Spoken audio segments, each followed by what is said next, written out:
स्तुति हो।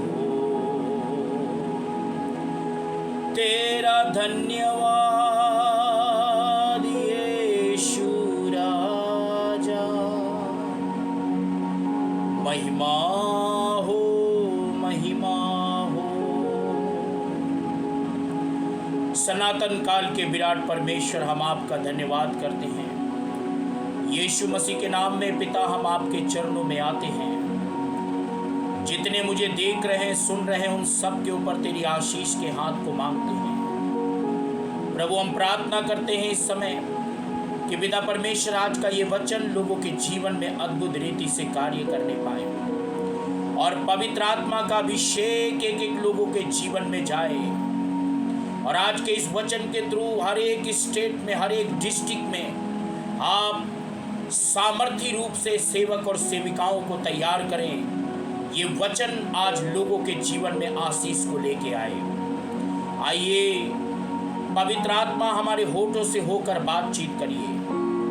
एक एक तेरे प्रिय बेटे और बेटियों को तेरे हाथों में समर्पित करते हैं। और जो लोग सेवकाई करना चाहते हैं, उन भाई बहनों को हम आपके हाथों में देते हैं। आज का ये वचन सुनते ही अभिषेक उनके जीवन में काम करने पाए। धन्यवाद प्रिय पिता, सारी आदर महिमा आपको देते हैं। प्रार्थना यीशु मसीह के नाम में, आमीन। सालों में ब्रीवन, एक बार फिर से मैं आप सभी का यीशु मसीह के नाम में स्वागत करता हूं। और मैं आशा करता हूं कि आप और आपका परिवार प्रभु यीशु मसीह में सुरक्षित होंगे। आज जिस विषय के ऊपर हम सीखने के लिए जा रहे हैं, वो विषय बहुत ही महत्वपूर्ण है। और इस विषय को मुझे और आपको बहुत ध्यानपूर्वक सुनने और सीखने की आवश्यकता है। आज पूरे भारत देश के अंदर हम इस बात को देख सकते हैं कि पास्टर विश्वासी में झगड़े हो रहे हैं, लड़ाइयां हो रही हैं। और आज इतना ज्यादा मसीहत के अंदर विवाद है कि हम उसके बारे में कुछ कल्पना नहीं कर सकते, उसके बारे में हम चर्चा ही नहीं कर सकते। इतना ज्यादा विवाद फैला हुआ है। मेरे प्रियो, आज जगह जगह पर हम देख रहे हैं झूठ, फरेब, 420, लूटमारी, कलीसिया को तोड़ना, कलीसिया को भटकाना, कलीसिया को गुमराह करने का काम सबसे ज्यादा चल रहा है। इन्हीं सब बातों के विषय में आज परमेश्वर मुझसे और आपसे बात करना चाहता है कि परमेश्वर ने मुझे और आपको क्यों चुना है। जब हम यूहन्ना 15:16 में पढ़ते हैं, वहां पर लिखा है, मैंने तुम्हें चुना है और तुम्हें नियुक्त किया है कि तुम जाकर फल लाओ और तुम्हारा फल बना रहे। भारत के अंदर हर स्टेट में, हर डिस्ट्रिक्ट में, हर कस्बे में, हर गांव में, हर जगह पर परमेश्वर चाहता है कि हम फल लाने वाले बन जाएं। लेकिन आज उल्टा ही चल रहा है। इफिसियों 2:10 में ऐसा लिखा है, हम उसके बनाए हुए हैं और यीशु मसीह में उन भले कामों के लिए सृजे गए हैं जिन्हें परमेश्वर से पहले से ही हमारे करने के लिए तैयार किया गया है। देखिए, हम में से हर विश्वासी, हर प्रभु का जन परमेश्वर के काम करने के लिए सृजा और चुना गया है। लेकिन आज उल्टा ही हो रहा है। उल्टा क्या हो रहा है? हम दूसरे स्टेट से, दूसरी जगह से परमेश्वर के सेवकों को बुला के अपने क्षेत्र में, अपने गांव में, अपने स्टेट में, अपनी एरिया में, अपने कस्बे में हम चंगाई सभा का प्रोग्राम रखने की कोशिश करते हैं, जिसमें बहुत सारा विवाद होता है। मैं आपसे एक बात पूछना चाहता हूं, क्या पवित्र आत्मा जो आप दूसरे स्टेट से व्यक्ति को बुलाकर अपने स्टेट में मीटिंग करना चाहते हैं, क्या पवित्र आत्मा उसी के द्वारा काम करती है? क्या आपके अंदर पवित्र आत्मा नहीं है? क्या आपको परमेश्वर ने बड़े काम करने के लिए नहीं चुना है? यूहन्ना यीशु मसीह ने क्या सिखाया और यीशु मसीह ने क्या बताया। यूहन्ना 14:12 में लिखा है, जो यीशु पर विश्वास करता है वह वही काम करेगा जो यीशु ने किया, वरन इनसे बड़े बड़े काम करेगा। कौन? हर एक विश्वास करने वाला, हर एक विश्वासी। और पवित्र आत्मा जब आपके ऊपर आएगा, तो यूहन्ना 14:26 में लिखा है, जब पवित्र आत्मा आएगा तो तुम्हें सब बातें सिखाएगा, इन्हीं सारी बातों को सिखाएगा कि जैसे यीशु ने कार्य किया वैसे हम भी इस संसार में रहते हुए परमेश्वर के कार्य को करें, माइटी कार्यों को करें, अभिषेक के कार्यों को करें, ताकि आपको दूसरे स्टेट से किसी को बुलाकर आपको ताम झाम कराना ना पड़े। अब दूसरे स्टेट से कोई प्रीचर आता है, वहां पर कन्वेंशन करता है, वो एक अलग बात है, वहां पर प्रचार करता है, एक अलग बात है, आपकी कलीसिया को बढ़ाने की बात करता है, एक अलग बात है। लेकिन दूसरे स्टेट से प्रीचर आके और कल वो अपनी ब्रांच वहां खोल लेता है, वो एक अच्छी बात नहीं है। और आज यही चल रहा है, आज यही चल रहा है कि जब हम दूसरे स्टेट से किसी प्रीचर को अपने स्टेट में हम सेवकाई के लिए बुलाते हैं, वो अपनी ब्रांच खोलकर वहां बैठ जाता है। ये नहीं होना चाहिए। कलीसिया तोड़ने का काम नहीं होना चाहिए, कलीसिया टूटने देना नहीं चाहिए। मैं छत्तीसगढ़ में एक प्रभु के दास को जानता हूं, प्रॉफेट डेविड रॉबर्ट को। He is a very mighty man, he is a very good person, बहुत ही एक अच्छा परमेश्वर का दास है, जिसको परमेश्वर माइटी तरीके से छत्तीसगढ़ के अंदर इस्तेमाल कर रहा है। तो आप उसको क्यों नहीं बुलाते? आप अदर स्टेट से बुलाकर आप बड़ा कन्वेंशन करके विवाद का जो विवाद आप फैला रहे हैं, और ये जो तमाम प्रकार की जो नौटंकियां चल रही हैं, तुम उसको मारने की धमकी दे रहे हो, वो तुमको मारने की धमकी दे रहे। अच्छा, इसके बीच में एक चीज में और बताओ, हमारा मसीही समाज सीधा साधा होता है, वो बेचारा प्रार्थना, आराधना, बाइबिल और बंदगी में ही मगन रहता है। और इसी बीच में कुछ छत्तीसगढ़ में, उड़ीसा में, अलग अलग स्टेट में इसी का फायदा उठाकर वो पॉलिटिक्स खेल रहे हैं। नेता में आ गए कि हमको जिताइए, हम पार्लियामेंट में जाएंगे और आपकी बात को वहां उठाएंगे। देखिए, नरेंद्र मोदी किसी के विरोधी नहीं है, भारतीय जनता पार्टी किसी का विरोध नहीं करती है, ये आपको गलत फहमी है। अब यहां पर नया नया कोई व्यक्ति, अब पॉलिटिक्स बनाई जा रही है, पार्टियां बनाई जा रही है, राजनीतिक पार्टियां बनाई जा रही, ये सब पाखंडवाद नहीं होना चाहिए। क्रिश्चियनों के साथ दुर्व्यवहार नहीं करना चाहिए, और क्रिश्चियनों की आड़ में, सताओं की आड़ में, विवाद के आड़ में आप पार्टी बनाकर आप अपने आप को चमकाने की कोशिश मत करिए।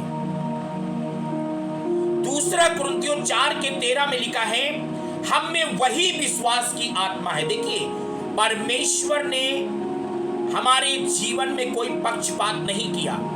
जो दूसरे स्टेट में प्रीचर है, बड़े बड़े चमत्कार कर रहा है, उसके द्वारा बड़े बड़े चमत्कार हो रहे हैं, प्रोफेसियां हो रही हैं, वही आत्मा आपके अंदर है। चाहे कर्नाटका का रहने वाला विश्वासी हो, उड़ीसा का रहने वाला विश्वासी हो, छत्तीसगढ़ का रहने वाला विश्वासी हो, उत्तर प्रदेश का रहने वाला विश्वासी हो, उत्तराखंड का रहने वाला विश्वासी हो, आपके अंदर वही आत्मा है जो आत्मा उस समय प्रेरितों के अंदर, अभिषिक्त दासों के अंदर काम करती थी, वही आत्मा प्रभु ने आपको भी दिया है। यूहन्ना 3:34 में लिखा है, वह आत्मा नाप नाप कर नहीं देता। आप ऐसा मत सोचिए कि वो आत्मा नाप नाप कर देता है। अच्छा, कई लोग तो क्रूसेड के आड़ में, मीटिंगों के आड़ में फाइनेंस रेज करते हैं, फंड इकट्ठा करते हैं। मनी माइंडेड लोग हैं ऐसे लोग जो सिर्फ पैसा इकट्ठा करने का काम करते हैं। मैं सीधी बात कहना चाहता हूं, आपको किसी को बुलाने की जरूरत नहीं है, वही पवित्र आत्मा आपके अंदर भी है। आप माइटी तरीके से खड़े हो जाइए और वो पवित्र आत्मा आपको भी इस्तेमाल करना शुरू कर दे। इस संसार में हम यीशु के जैसे हैं। बाइबल कहती है यीशु ने अपनी जगह पर हमको रखा है।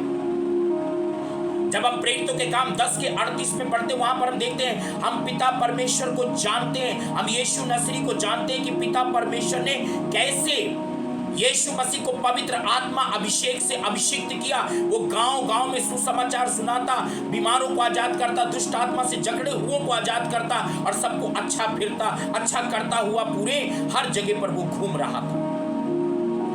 यीशु मसीह को भी पवित्र आत्मा से अभिषेक किया गया था। और पहला यूहन्ना 4:17 में लिखा है कि जैसा वो है इस संसार में हम भी वैसे ही हैं।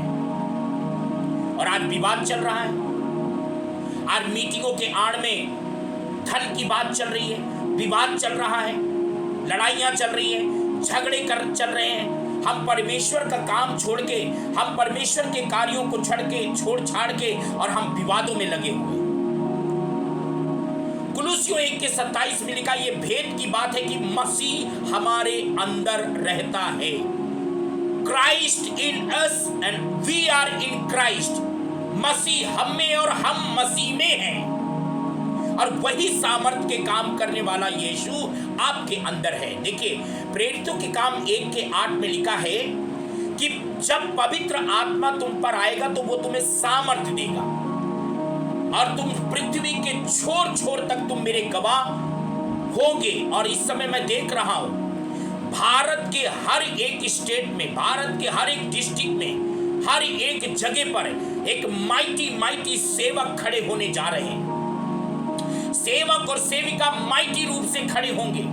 छत्तीसगढ़ में रायपुर में एक परमेश्वर की दासी को मैं जानता हूं, प्रॉफिट रश्मि जी, उनको माइटी तरीके से परमेश्वर इस्तेमाल कर रहा है। आप ऐसे लोगों को बुलाइए, दूसरे स्टेट से आप बुलाकर वहां विवाद का कारण मत बनिए। उसमें आत्मिकता होती है और बाइबल साफ कहती है 1 कुरिन्थियों 3 में, अगर तुम लड़ते हो तो आत्मिक नहीं हो, अभी तक तुम शारीरिक हो। देखिए मैं आपको एक बात बता दूं, 1 कुरिन्थियों 12:11 में लिखा है, ये सब प्रभावशाली कार्य वही एक आत्मा कराता है और जिसे चाहता है वो बांट देता है। पवित्र आत्मा ही हमारे अंदर से होकर हमारे द्वारा सामर्थ के काम करता है। किसी प्रॉफिट, अपोस्टल, किसी पास्टर, किसी में वो खुद सामर्थ नहीं है, लेकिन पवित्र आत्मा उसके अंदर से होकर वो काम करता है। देखिए सारे प्रभु के दास आदर के योग्य हैं। अच्छा, अगर कोई सेवक आता है और वहां आपकी कलीसिया, जो स्थानीय कलीसिया है, लोकल कलीसिया है, वो कलीसिया अगर बढ़ने का काम कर रही है तब तो ठीक है। लेकिन अगर वो प्रीचर आपके स्टेट में आके, आपके डिस्ट्रिक्ट में आके कल वो अपना ब्रांच खोल ले और आपका चर्च खाली हो जाए, तो ये फिर पवित्र आत्मा का काम नहीं है। ये 1 तीमुथियुस 4:1 में लिखा है, ये भरमाने वाली आत्मा का काम है। आया तो वो है सेवकाई करने, लेकिन अपना ब्रांच खोलकर आपकी कलीसिया खत्म। बी अलर्ट, ये अंत का समय है और हम अंतिम दिनों में जी रहे हैं। और भरमाने वाले, फाड़ खाने वाले और आप अच्छी खासी कलीसिया को तोड़कर अपने पीछे लगाने वाले आज धरती के ऊपर संत बहुत सारे पाए जाते हैं। मैं एक बात को पूछता हूं, अगर आप सच्चे सेवक हैं, अगर सच में पवित्र आत्मा की अगुवाई में आप सेवक हैं, तो आप पुलपिट पर खड़े होकर ये क्यों नहीं कहते कि अगर आप अपनी कलीसिया को छोड़कर आए हैं, यदि आप अपने अगुवे को छोड़कर आए हैं, तो ईमानदारी से वो वहीं वापस लौट जाएं। अगर आप सच्चे सेवक हैं तो आप ये बात क्यों नहीं कहते? आज ये बात नहीं करते, उल्टा और कहते हैं अगर सामर्थ्य चाहिए, पवित्र आत्मा चाहिए, अभिषेक चाहिए, चंगाई चाहिए, यदि अनॉइंटिंग चाहिए, तो आप सब कुछ छोड़ के आ जाइए मेरे पीछे। आज ये चल रहा है, अच्छी खासी कलीसिया चलती है। और जब हम कुछ लोगों की बात कर रहा हूं, मैं किसी का यहाँ स्पेशल कोई खास नाम नहीं ले रहा हूं, क्योंकि सभी परमेश्वर के दास आदर के योग्य हैं। लेकिन मैं आपको एक बात कहना चाहता हूं, अगर सेवकाई उन्नति की बात करती है, सेवा बढ़ाने की बात करती है, अगर सेवकाई में लोग उन्नति करते हैं, बढ़ोतरी करते हैं, तब तो ठीक है। लेकिन यदि आपके आने से, यदि किसी प्रीचर के, किसी प्रॉफिट के, किसी नबी के, किसी अपोस्टल के बुलाने से यदि आप वहाँ की कलीसिया को तोड़ मरोड़ करते हैं और वहाँ कलीसिया को खराब करते हैं, तो ये पवित्र आत्मा का काम नहीं है। और ऐसे लोगों से मुझे और आपको बच के रहने की जरूरत है। और मैं ये देख रहा हूं आने वाले दिनों में छत्तीसगढ़ में, उड़ीसा में, और ऐसे लोगों का भी साथ मत दीजिए जो लोग मसीहों का फायदा उठा के पॉलिटिक्स खेल रहे हैं। मैं देख रहा था कुछ समय पहले वो मसीहों को छुटकारा दिलाने की, ठीक है, और मसीहों का साथ देने को, मसीहों का न्याय दिलाने की बात कर रहे थे। और मैं देख रहा हूं कि अभी कुछ दिनों के बाद वो खुद ही अपनी पॉलिटिक्स से लेके घूम रहे हैं। मुझे नहीं लगता है कि नरेंद्र मोदी किसी को सताते हैं। मुझे नहीं लगता है कि नरेंद्र मोदी किसी क्रिश्चियन या किसी पास्टर या किसी ईसाई के विरोध में है। जितना ज्यादा हा हुल्ला करते हैं आप, और यहाँ पर जो बहकाया जा रहा है कि आप इनको वोट मत दीजिए, इनको वोट मत दीजिए। देखिए जो शासन है, जो सरकार है, बाइबल में रोमियो 13 अध्याय में लिखा है कि हमें अपने शासन और अधिकारियों के भी अधीन रहना। आप जाके सब लोग मिल से उनसे बात करिए ना, अधिकारियों से। अधिकारी आपकी भी सुनेंगे। और आपको जो सता रहे हैं उनसे आप लड़िए मत, उनके लिए प्रार्थना करिए। जो आपके शत्रु हैं, बैरी हैं, उनसे आप लड़ाई मत करिए, उनको आप अशब्द मत बोलिए, गाली मत दीजिए, जूते चप्पल उनके पुतलों पे मत मारिए, पुतला जलाइए मत। आप सरकार से बात करने के लिए जाइए। अगर आप ऐसा करते तो उनमें और आप में कोई फर्क नहीं है, आप भी उनके जैसे, आपके अंदर मसीही नहीं पाया जाता। और मुझे और आपको चाहिए कि ऐसे शासन प्रशासन के पास जाएं और अपनी मांग करें। और मैं इस बात को जानता हूं, कभी भी हमारे भारत के प्रधानमंत्री, चाहे हमारी स्टेट के मुख्यमंत्री या कोई भी है, कभी भी किसी क्रिश्चियन के विरोध में उनको आपने देखा है, उनको आपने सुना है कि उन्होंने किसी मसीही के विरोध में या किसी को कहा हो कि आप ऐसा करके करिए। सरकार, नरेंद्र मोदी जी और हमारे स्टेट के जो मुख्यमंत्री हैं वो कभी भी विरोध नहीं करते। अगर उनकी शासन प्रशासन सुनती है तो आपकी भी सुनेगी। इसलिए विवाद मत फैलाइए, हमको यूनिटी में रहना चाहिए, हमको शांति फैलाना चाहिए और देश में शांति बनाए रखना चाहिए। किसी के कहने पर आप भड़क मत जाइए और शांति के साथ प्रभु के साथ चलिए। परमेश्वर इन वचनों के द्वारा आपको बहुत आशीष दे। जय मसीह की। आमीन।